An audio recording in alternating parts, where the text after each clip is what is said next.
안녕하세요. 절대값TV의 명품 PD 한PD입니다. 전체적인 그 부동산 시장부터 말씀드리겠습니다. 요즘 최근에 부동산 시장의 어떤 트렌드라고 할까요? 투자자들의 움직임이 굉장히 매우 빨라졌습니다. 자, 이번 상승장은 2013년부터 시작이 됐는데 2013년도에 시작된 장이 서울 수도권에서 시작이 됐습니다. 그 다음에 떴던 곳이 지방시장에서 대구시장, 그 다음에 광주시장, 대전시장, 그래서 대대광이라고 하지 않습니까? 자, 이제 여기서 이제 우리가 이제 좀 구분을 해야 될 게 뭐냐면 대전시장, 대구시장, 광주시장, 이 시장은 사실 투자자들이 이제 선진입도 하고 대한민국 부동산을 기준으로 볼 때 2006년 사이클과 2013년도 이후의 사이클은 명확히 다른 것 같습니다. 쉽게 말해서 전국의 부동산 시장은 2006년 이전은 서울의 투자자, 서울 수도권의 투자자, 소위 말해서 강남의 복부인, 이제 그런 분들이 유주가 돼가지고 서울 수도권 위주의 투자가 활성화됐고 거기서 많은 수익을 냈었죠. 내고 지방은 땅 투자 개념으로 접근을 했는데 이게 이제 2006년에 서울 수도권 시장이 폭등장을 이루면서 무슨 이제 현상이 생겼냐면 그 30대, 40대 중심으로 많은 투자자들이 부동산 시장에 진입을 했다는 것이죠. 자, 그런데 소위 말하는 그분들이 2006년에 상승 사이클의 맛을 못 본 분들이죠. 아니면 끝에 조금 맛을 봤거나 그 30대, 40대들이 2006년에 왜 들어왔나? 그것은 간단한 거죠. 2006년에 서울 수도권 시장이 폭등을 배주면서 이렇게 살면 안 되겠구나. 이렇게 살다가는 나는 부자가 될 수가 없다. 그런 생각을 가지고 바로 부동산 시장에 많은 사람들이 들어왔습니다. 직장도 그만두신 분들이 있고 요즘 최근에 그 블로거에서 많이 유명하신 분들 있지 않습니까? 강의도 하시는 분들. 대표적인 분이 청울님이죠.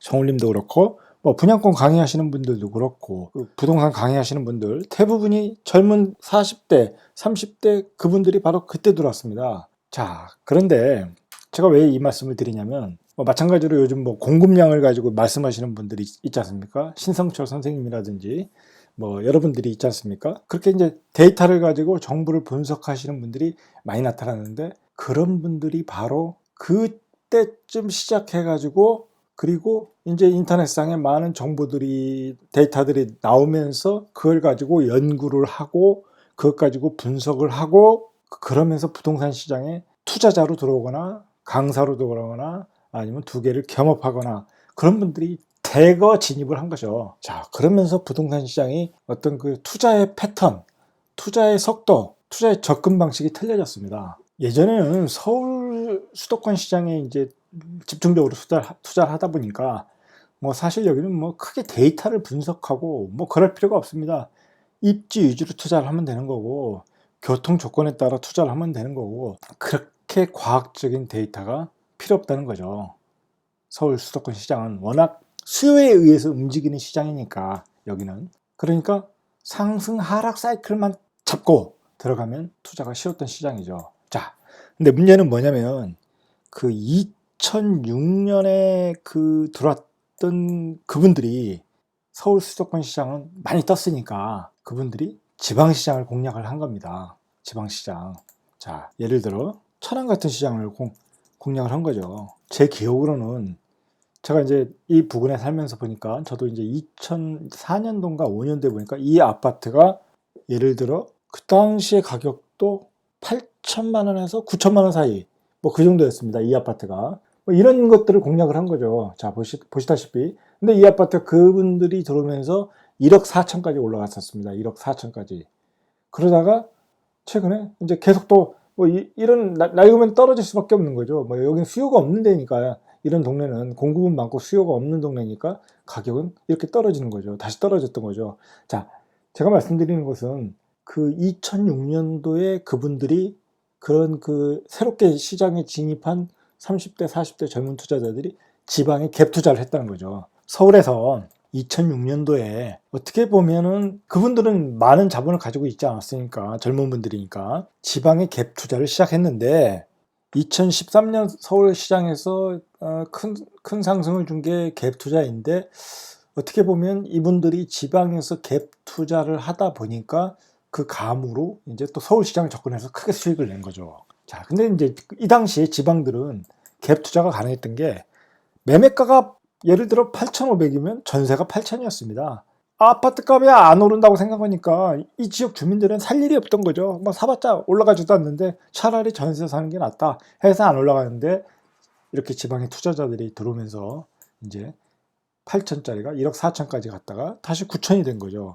지방시장이 바로 이렇게 어려운 겁니다. 지방시장은 매매 타이밍을 잘못 잡으면 그냥 제자리에 오게 돼 있습니다. 왜냐하면 인구는 계속 감소하고 있고 공급은 늘어나고, 그러니까 단기적인 유동성에 의해서 지방시장은 움직이는 겁니다. 그러다가 뭐 제가 정확한 연도는 뭐 여기서 이야기할 수는 없지만, 서울시장이 2006년도, 2008년도 잠깐 이제 외환위기로 꼬꾸라졌다가 잠시 반등했다가 이제 2009년도부터 본격적인 하락세로 들어갑니다. 본격적인 하락세로 들어가면서, 자, 그때부터 이제 지방시장이 날아간 겁니다. 그때부터 우리가 소위 말하는 대구시장이 날아갔던 거죠.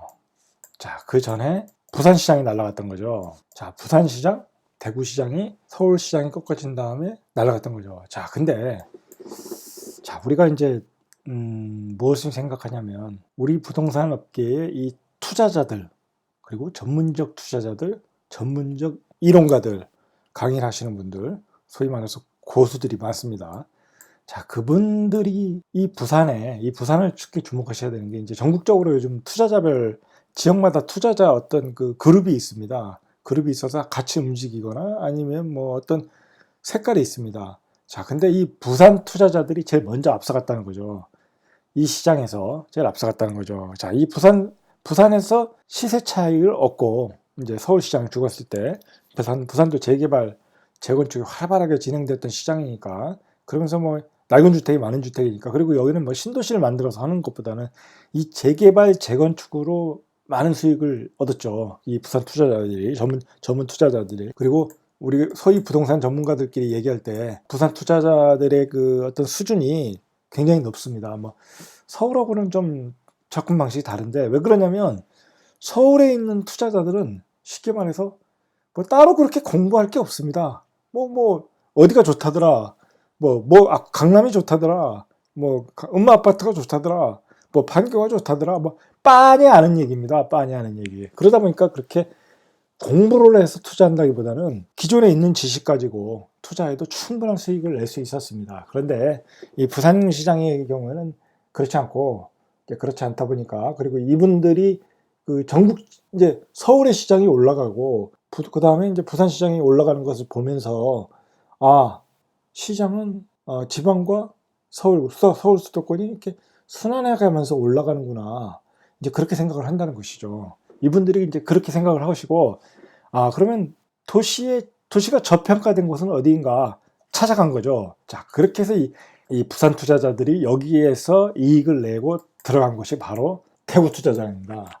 그래서 부산이 뜨고 나서 그 다음에 대구가 뜬 겁니다. 이곳으로 가서 또 저평가된 물건을 사고, 뭐 수성구 중심으로, 항상 지방을 공략을 할 때는 그 지역의 강남을 먼저 공략을 하는 거니까, 그래서 수성구를 공략을 하고, 이 수성구의 집값이 그때부터 폭등을 한 겁니다. 먼저 부산 투자자들이 접근을 하고, 그 뒤늦게 뛰어든 것이 이제 대구에 사시는 분들이죠.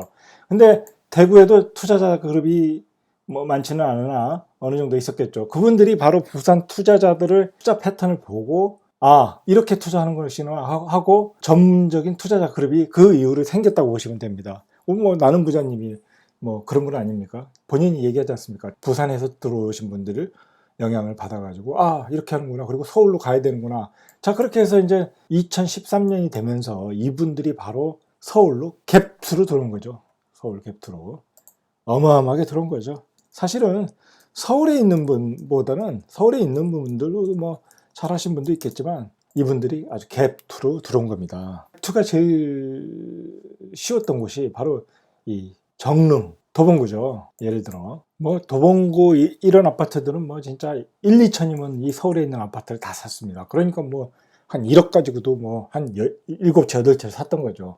자, 이분들이 여기에서 갭투를 해서 어마어마한 수익을 냈겠죠. 뭐 그분들이나 뭐 서울 투자자들이나 어마어마한 수익을 냈겠죠. 자, 그런 다음에 이제 2013년도부터 2019년 현재까지도 뭐 서울시장이 떴지만, 자, 그러면서 이제 2011년, 2년부터 이제 뭐 카페들도 생기고, 뭐 이제 아기공 카페니 뭐 그런 카페들에서 이제 그런 젊은 층들이 이제, 아, 서울시장도 뜨고 서울시장과 지방시장이 이제 이렇게 순환 사이클로 가는구나. 그리고 아파트 가격은 이럴 때 올라가고 저럴 때 떨어지는구나 하면서 이제 공부를 하기 시작했죠. 그런 전문가 그룹들이 인터넷상에서 띄어지는 감정평가원이나 KB 리보원이나 여러 그 호갱 노노나 뭐 저기 부동산 지인이나 여러 가지 정보에 그것들을 섭렵을 해가지고 연구를 시작한 거죠. 언제 어느 시기에 어느 도시가 갈 수 있다. 언제 어느 도시에 어느 시기는 오히려 빠져나와야 된다. 들어가야 된다. 빠져나와야 된다. 그런 타이밍들을 전문적으로 연구를 했다는 거죠. 그분들 중심으로 그 30, 40대 2006년도에 쯤에 진입하신 분들이, 자, 그렇게 했다는 겁니다. 여러분, 여기서 한번 생각해 볼 게 있습니다. 그렇게 해서 하신 분들은 돈을 많이 벌었습니다. 수익률도 크고, 그리고 그분들을 쫓아다니면서 강의를 듣고 뭐 하신 분들도 물론 돈을 많이 벌었습니다. 저는 그걸 봤습니다. 저 같은 경우에는 예를 들어 부동산을 했던 사람이니까 2006년도에는 뭐 사실 정신이 없었죠. 뭐 집값이 상승하고 뭐 저도 많이 사고 팔았지만, 그렇지만 그렇게까지 전문적으로 안 했다는 거죠. 공부를 할 수가 없었죠. 왜냐면 우리 때는 2006년, 저는 이제 부동산 일찍 시작한 사람이니까 서울 수도권 외에는 투자할 필요가 없었던 거죠. 뭐 우리가 굳이 서울 수도권 시장이 좋은데 대구 가서, 대전 가서, 부산 가서 투자할 필요가 없었습니다. 지방에 계신 분들은 자기 지방에서 올라가는 것을 보고 하락 사이클을 보고, 그러면 서울도 한번 이렇게 해야 되겠구나. 서울시장에 진입을 했고, 자, 그 다음에 그렇게 하면서 그분들이 그런 부동산 데이터, 최근에는 어느 정도까지 그게 이제 진화가 됐냐면 차트까지 이제 개발을 합니다. 소위 강사들이, 부동산 강사들이 무슨 뭐 기세 차트니 무슨 차트니 뭐 차트를 많이 자기 나름대로 많이 만들어냅니다. 투자 기법을 만든 거죠, 일종의. 이제 강의를 하기 위해서는 그런 투자 기법이 필요한 거죠. 뭐 그것에 대해서 어떤 긍정적으로 볼 거냐, 부정적으로 도움이 되냐 안 되냐는 이제 두 번째의 문제이고, 그 정도로 전문적으로 공부를 시작했다는 것이죠. 뭐 예를 들어 이제 요즘 많이 뭐 사용하는 공급량, 뭐 미분양, 물량, 중공업 미분양, 뭐 그런 그 데이터들을 그 3, 40대의 그 전문적 투자자와 이제 그것을 그분들의 강의를 들으신 분들이 이제 그렇게 해서 이제 공부를 하고 나름대로 내공을 쌓은 거죠. 이제 우리가 여기서 한번 생각을 해봐야 되는 것이, 자, 여기서 바로 부동산 재테크를 하시는 분과 안 하시는 분들은 양극화가 되는 겁니다. 소위 말해서 그분들은 뭐 이제 나중에 이제 뭐 그분들도 뭐 오버슈팅 하다 보면 이제 뭐 박살나고 뭐 완전히 깡통차고 그러신 분도 분명히 있겠지만, 전체적으로 보면은 그분들은 계속 자산을 늘려가는 겁니다. 투자로서 자산을 늘려가는데, 그렇지 않고 재테크에 관심이 없는 분들은 말 그대로 자기 집 하나 가지고, 자기 집 하나도 없는 분도 있겠지만 그쪽에 대해서 관심을 안 가지고 그냥 간다고 하면 당연히 자기의 월급 소득밖에 없는 거죠. 이 사람들은 월급 소득과 그리고 자본 소득, 부동산 소득, 심지어는 월세 소득까지 가져가는데, 관심을 안 가지신 분들은 월급 소득만 가져가지고 급등하는 부동산 시세를 못 따라가는 것이죠. 그것이 뭐 말할 것도 없이 최근에 서울 수도권 시장에서 보시면 아시다시피. 근데 자, 문제는 뭐냐면 그런 게 서울 수도권에서만 벌어졌다는 것이 아니라는 게 문제죠. 멀리 갈 거 있습니까? 제가 사는 세종 근처 대전에서도 이게 벌어졌다는 겁니다. 요즘 가장 핫한 시장이 바로 서울하고 대전시장입니다. 자, 서울하고 대전시장인데, 이게 여기가 2016년도 뭐 지금으로부터 한 2년 전만 돌아가도 예를 들어 도안 신도시에서 요즘 인기가 있던 우미린 도안 림플하우스 보시죠.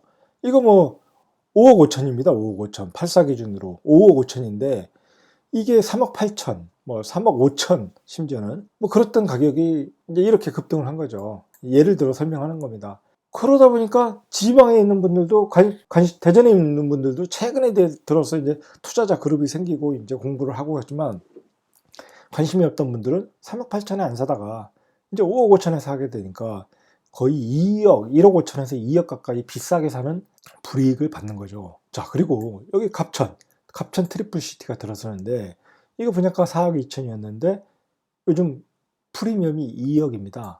이거 4억 2천에 분양을 할 때도 대전 사람들은 다 비싸다고 했습니다. 무슨 지방에서 평당 뭐 1200이냐 말이 많았지 않습니까?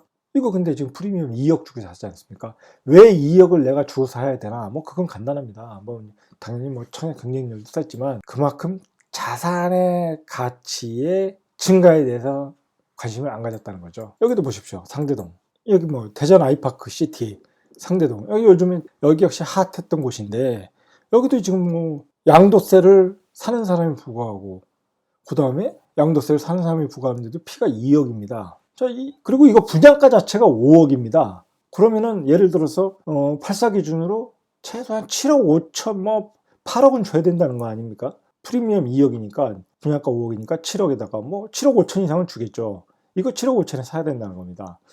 사실 이 아파트에 대해서는 제가 할 얘기가 많은데 여기서 잠깐 얘기하면 이 아파트가 그만한 가치가 있는가? 저는 그것에 대해서 좀 의문이 갑니다.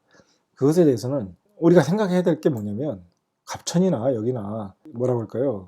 분양 전에 뭐라고 할까요? 그 분위기 조성을 하는 게 있습니다. 이 관계자들이 하는 건지 아니면 누가 하는 건지 모르겠지만 뭐 여기가 좋대더라, 여기가 뭐 좋대더라, 뭐 계속 떠들어댑니다. 뭐 인터넷상에서. 그러면서 사람들이 진짜 좋은 줄 알고 뭐 진짜 좋을 수도 있고요. 그러면서 엄청나게 뭐라고 할까요? 청약 열기를 만들어내는 거죠. 그러면서 분양가를 올리는 거죠. 그 청약 열기가 뜨거워지니까 분양가를 올리는 겁니다. 올려도 분양이 되니까 좋다더라. 피가 1억 붙는 데더라, 2억 붙는 데더라. 그러는데 어떻게 뭐 안 달려드리겠습니까? 그러니까 청약은 높게 되고, 자, 그렇게 되니까 분양가는 세지는 거죠. 자, 여기에 대해서 제가 이제 조금만 더 얘기해 드릴게요. 대전 사람들이 중심가가 여기인데 지금 여기에 위치하고 있습니다. 너무 외곽이라는 거죠. 여기 교통이 좋습니까? 그것도 아니지 않습니까? 직장은 여기고 앞쪽인데 여기서 여기 간다는 게 뭐 지하철이 있는 것도 아니고 제가 알기로는 여기 트램이 지나가는 것도 아닌데 이게 뭐 엄청나게 좋다더라. 그게 뭐 가능한 얘기인지 참 의문이 갑니다. 앞에는 다 빈터입니다. 여기도 나중에 아파트는 들었겠죠. 그렇지만 이거 어느 세월에 개발이 되겠습니까? 이게 다 도시개발 방식으로 소유자들의 그 동의를 맡아서 해야 되는 건데 어느 세월에 개발이 됐습니까? 말 그대로 아파트의 가치는 입지라는 건데 입지와 상권과 교육 환경인데 이게 입지가 여기가 좋다고 볼 수는 없지 않습니까? 그리고 세종처럼 예를 들어 뭐 송도처럼 한꺼번에 대규모 개발이 일어나서 그런 것도 아니고 이 도안 신도시는 조그맣게 아파트 조금 분양하다 또 몇 년 있다 또 분양하고 개발의 방식이 너무 더디다는 거죠. 그런데다가 여기를 가지고 피를 뭐 몇 억에 산다? 저는 좀 아닌 것 같아요. 여기 가주신 분들이 뭐라고 할지 모르겠지만 객관적으로 저희가 봐서는 그렇습니다. 그리고 대전에 사시는 분들 얘기도 마찬가지입니다. 여기까지 왜 가느냐 뭐 그런 얘기를 합니다. 그런 걸 냉철하게 좀 생각을 하시고 사셔야 됩니다. 냉철하게. 그러면 여기 들어가신 분들이 피를 몇 억 주고 들어가신 분들이 살다 보면 불편해. 야 팔고 나가야 되겠네. 그러면 매물이 쏟아지면 그때는 마이너스가 되는 겁니다. 마이너스가. 살아보면서 좋아야 그 집에 매물이 적게 나오고 다른 사람도 좋대더라 하고 하면서 그 집의 가치가 올라가고 가격이 상승하는 겁니다. 자, 이제 얘기가 좀 딴 방향으로 샜는데. 자, 그러면서 이제 대전에 이제 그런 투자자들이 대전에 예를 들어서 2016년도에 많이 들어왔습니다. 그러면서 이제 또 갭 투자를 한 거죠. 그러면서 이제 그 서울 수도권에서 크게 수익을 내고 이제는 여긴 서울 수도권은 이제 많이 올랐다 하고 내려온 게 이제 대전이었죠. 바로 대전이었습니다. 그게. 그래서 2016년도에 많이 들어왔습니다. 뭐 말할 것도 없이 이제 크로바 아파트 이런 서구에 있는 크로바 아파트 주변으로 많이 들어왔고 도안 신도시도 들어갔었고 뭐 나는 그밖에 아파트 갭 투자로 엄청 들어왔습니다. 이때 갭 투자로 들어온 게 뭐 크로바도 1,000만 원이면 들어간 아파트가 있었습니다. 그 정도로 갭 투자가 가능했던 지역이 대전이고 그런 대구, 부산 그밖에 지방 투자자들이 대거 진입을 한 거죠. 자, 그래가지고 요즘 대전시장이 뜬 겁니다. 그리고 대전시장은 그러면서 뒤늦게 대전 시민들은 대전의 실수요자들은 그분들의 그 올라간 가격을 지금 계속 받아주고 있는 겁니다. 그럼 비싸게 산 거죠. 미리 샀어야 되는데. 자, 그건 역시 그분들이 부동산 판이 어떻게 돌아가는지를 몰랐기 때문입니다. 그래서 요즘 최근에 대전에도 부동산을 공부하는 그룹들이 생겼고, 뭐 그분들이 이제 부자유친 같은 분이지 않습니까? 그런 분들이 이제 또 그룹을 만들어서 강의도 하고 강사도 초빙하고 그러면서 이분들이 이제 최근에 또 뭐 천안시장에 뛰어들거나 예를 들어 뭐 어디야 뭐 부산시장에 갈 수도 있고 뭐 다른 지방에 또 투자를 하기 시작한다고 합니다. 전문 투자자들이 부산에서 만들어지고 대구에서도 또 만들어지고 대전에서 폭등의 과정을 거치면서 대전에서도 만들어지고 이 대전 분들이 뭐 청주, 천안, 뭐 요즘은 또 서울까지 간다고 합니다. 뭐 그렇게 투자를 계속 하고 있습니다. 그렇게 투자 그룹의 규모가 커졌다. 지금의 시장은 전국적으로 투자자가 커졌다. 어떻게 보면 옛날 2006년도에는 투자자 하면은 서울 수도권에 있는 사람들, 서울 수도권에서도 일부 층의 사람들, 그런 사람들이 땅 투자도 하고 아파트도 투자하고 강남 아파트 투자하던 시대에서 이제는 시대가 바뀌었다. 전국적인 투자자 그룹이 생겨서 광주도 물론 있을 것이고요. 그분들이 전국을 돌아다니면서 순환적으로 저평가된 걸 산다. 그래서 그 시장의 유동성 머니가 갑자기 넘쳐 들어간다. 근데 아파트라는 것은 보통 매물이 이제 한 10%에서 20%가 평균적으로 나와 있을 텐데 그 10%, 20%를 그 갑자기 들어온 유동성 머니가 잡아먹으면 가격이 올라가겠죠. 급등하겠죠. 그리고 또 정보라는 게 그렇습니다. 요즘은 이제 인터넷, SNS상에서 어떤 정보들이 유통이 많으니까 뭐 단톡방이니 뭐 블로그니 또 그런 기타 등등 그런 인터넷상에서 밴드끼리 또 움직이는 경우도 있고 그러다 보면 야 어디 지역이 간대더라. 그러면 또 우르르 몰려갑니다. 그 투자자 그룹들이. 자 그래서 요즘 저도 대전시장이 또 이제 과열되니까 또 투자자들이 어디로 갔습니까? 울산으로 갔지 않습니까? 그래서 또 요즘 울산이 뜨는 겁니다. 자 재밌는 거는 이 울산이 또 뜨는 겁니다. 울산이 중공업 사업의 그 뭐라 그럴까요? 쇠퇴로 여기가 또 과대 낙폭이 됐다. 그러면서 또 울산으로 뛰어 들어간 겁니다. 투자자들이. 자 그리고 또 어디가 떴습니까? 예를 들어 청주가 또 그동안 세종에서 낙폭 과대다. 청주가. 또 청주시장도 또 선진입하고 있지 않습니까? 여기도 낙폭 과대다. 그러고 또 들어갑니다. 그리고 또 천안도 요즘 들어가고 뭐 요즘은 더 빨리 들어가야 된다고 서로 경쟁이 붙어가지고 최근에 또 아직도 부산은 공급량이 많은 데인데 부산도 그냥 들어갑니다. 그냥 겁없이 들어가는 거죠. 그냥 기다리면 올라간다. 여긴 또 서울 투자자들이 또 많이 들어갑니다. 또 아이러니하게 이제 서울에서 시세 차익이 많이 나는 투자자들이 그래서 뭐 여기 해운대, 수영구 뭐 바다 보이는 뷰들 줄기차게 그거 뭐 유튜브에 나오지 않습니까? 선전터고 자 그런 곳으로 또 들어간다는 거죠. 선진입을 한다는 거죠. 자 그만큼 시장이 부동산 시장이 투자 애칭이 두꺼워졌다. 2006년도에 비해서 2013년 이후에 상승 사이클에서 매우 두꺼워졌다. 그리고 2006년도에 그 급등장을 본 논란, 그 30, 40대 이렇게 살다간 가난하게 살 것이다 라고 판단한 분들이 바로 이제 부동산 시장에 전문 참여를 했고 그분들이 과학적으로 공부를 했다. 나름대로. 그리고 인터넷상에 굉장히 많은 데이터와 정보가 깔려 있다. 그것을 과학적으로 분석하고 데이터화해서 투자할 곳을 찾아서 강사들이 강의를 하고 강의를 들은 분들이 또 투자를 하고 그런 시장으로 변했다는 거죠. 자 보십시오. 그 2006년도 이전에는 사실 땅 투자도 전국적으로 지방적으로는 땅 투자 시장도 만만치 않았습니다. 컸다는 거죠. 뭐 어디 지역에 뜨고 뭐 새만금도 그때 뜨지 않습니까? 그때 새만금도 뜨고 천안도 뜨고 뭐 심지어는 뭐 전원주택단지인 영월도 조금 올라가고 원자력 발전소 또 호재 지역이라고 해서 경주 같은 데도 뜨고 혁신도시라고 해서 또 뜨고 막 그랬는데 2013년 사이클에서는 그런 것보다는 지방의 아파트 시장의 선순환 사이클이라는 거죠. 토지보다는 아파트 시장으로 변화한 거죠. 투자 상품이 바뀐 거죠. 그러면서 이제 대대광이 뜨고 뭐 이제 그다음에 울산이 뜨고 이제 부산까지 들어오고 이제 그러고 있습니다. 자 그러면 또 여기서 재밌는 건 뭐냐면 그러면 예를 들어서 나중에 부산이 떴고 그럼 이분들이 또 어딜 갈까요? 마지막 종착점이 바로 세종이겠죠. 뭐 볼 게 뭐가 있겠습니까? 뻔한 거죠. 세종처럼 호재가 많은 도시가 있습니까? 그리고 세종처럼 인구가 계속 유입되고 지금 30만 조금 33만 정도 되는데 여기는 50만 그리고 80만 100만까지 지금 생각하는 도시인데 발전의 방향이나 발전의 속도나 뭐 이게 뒤질 게 없는 도시지 않습니까? 그러면 여기도 이제 지금은 세종은 옛날에 많이 올랐지만 지금 가격은 대전만도 못합니다. 그리고 기타 광역시만도 못합니다. 그러니까 나중에 투자자들이 이제 먹잇감이 되겠죠. 먹잇감으로 들어오겠죠. 제가 말씀드리고 싶은 것은 결론적으로 뭐냐면 2006년도와 13년도는 다르다. 2006년도에는 어떻게 보면 소수의 투자자들이 그 열매를 잘 따먹던 시대였다면 지금은 투자자 그룹이라는 것이 대중화되었다. 그분들이 과학적인 공부와 데이터를 가지고 공부를 해서 투자처를 찾으면서 저평가된 곳, 과대낙폭된 곳을 찾아 들어간다.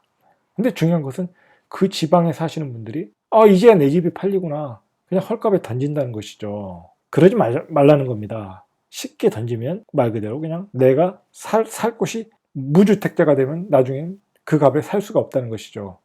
자, 그렇게 대비를 하시라는 겁니다. 그냥 무턱대고 안 팔리던 집이 팔린다고 좋아하지 마시고, 물론 이제 내가 그걸 팔고 다른 걸 교체하겠다, 바로 교체하겠다, 그러면 상관없습니다. 근데 나중에 분양을 받겠다? 그것도 의미가 없다는 겁니다. 왜냐하면 그렇게 집값이 뜨고 나면 새로 분양을 할 때는 분양가가 그때 상승하는 시세를 반영해서 엄청나게 올라갑니다. 그래서 대전 같은데 그 신규 분양가가 뭐 동구에서 4억이 넘고, 그 다음에 상대 아이파크는 뭐 5억이 넘었지 않습니까? 옛날에 5억이라는 게 대전에서 상상이나 했겠습니까? 이게 이제 신규 아파트를 분양받아도 싸게 받을 수가 없습니다. 싸게 해도 질 수도 없고, 그 사업성이 안 나오니까 건축비가 많이 상승했기 때문에 토지값은 그렇다 치더라도, 자, 그런 점을 두고 염두에 두시고 이제 보셔야 된다는 겁니다. 그리고 투자자 입장에서도, 투자하시는 분들, 뭐 제가 그 사람들 걱정할 필요는 없지만 잘 알아서 하겠지만, 이제는 예전과 같지 않다.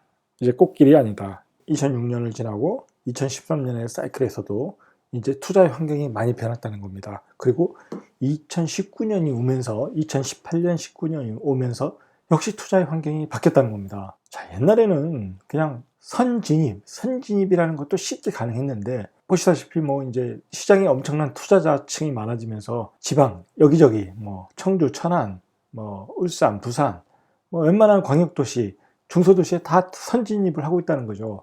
좋은 현상은 아니죠. 분명히 좋은 현상은 아니죠. 이제 너무나 많은 투자자들이 부동산, 특히 아파트를 가지고 너무나 많은 투자자들이 시장에 참여하고 있다. 이제 그런 의미에서 아파트 투자의 꽃길의 시대는 지났다. 이제 그렇게 보실 수 있습니다. 뭐 이분들이 지방에 들어가는 이유가 뭡니까? 소위 말해서 말하는 단타를 치러 들어가는 거죠. 뭐 단기적으로는 몇 개월, 1년, 2년 안에 다 팔고 나오겠다는 거잖아요. 그래서 이제 오늘 저 신문에서도 나왔지만 그 단타족이 이익을 취한 게 엄청나다고 하지 않습니까? 물론 뭐 그중에 반 것은 이제 엄청난 돈이 양도세로 나가서 정부가 돈을 번 거죠. 사실 부동산을 단타로 친다, 지방 가서 뭐 몇천 먹고 나왔다, 그렇게 해서 제가 보기에는 큰 돈 번 사람 못 봤습니다. 지금까지 부동산에서 단타로 그냥 몇천 먹고 나왔다, 뭐 계속 치고받고 할 수 있겠죠. 여기 가서 몇천, 여기 가서 몇천. 예를 들어서 여기 가서 한 3천 먹었다, 뭐 그러면 10군데를 먹으면 3억이지 않습니까? 그러면 그 10군데를 다 먹기까지 그게 쉬운 과정은 아니죠. 분명 어디 물리는 것도 있을 거고. 그렇지만 어디 한 군데 투자해서 3, 4억 먹는 건 또 쉽지 않습니까? 자, 가치 있는 아파트에 그만큼 단타를 친다는 건, 부동산에서 단타라는 것은 적절한 투자 방법은 아니라고 봅니다. 이제 시장에 투자자들이 너무 많이 들어온다. 이제 시장에 너무 많은 그 정보들이, 투자에 관한 정보들이 인터넷을 통해서 알려짐으로써 너무 많은 투자자들이 시장에 참여를 했다. 이제 아파트 지방 투자도 레드오션 시장이 돼버렸다. 이제 그렇게 보셔야 됩니다. 자, 그런 걸 이제 인식하시고, 자, 그리고 한 가지 마지막 더 말씀드릴 것은, 폭등의 과정에서 자각을 하시고 시장에 참여해서 자산을 증식하는 그룹이 있다는 겁니다. 그런 자산의 증식에 참여하지 않는 사람들은 더 가난해질 수 있다는 겁니다. 한쪽에서는 그렇게 자산을 증식하고 있고 한쪽에서는 물건을 팔고 있다면, 그 반대편에 있는 분들은 양극화의 칼날을 맞을 수 있다는 겁니다. 그런 점에서 이제는 부동산 공부를 하셔야 된다는 겁니다. 부동산 공부를 하셔가지고 내 자산을 증식할 수 있는 방법을 연구를 하셔야 된다는 겁니다. 자, 이상 절대값TV의 명품 PD 한PD였습니다.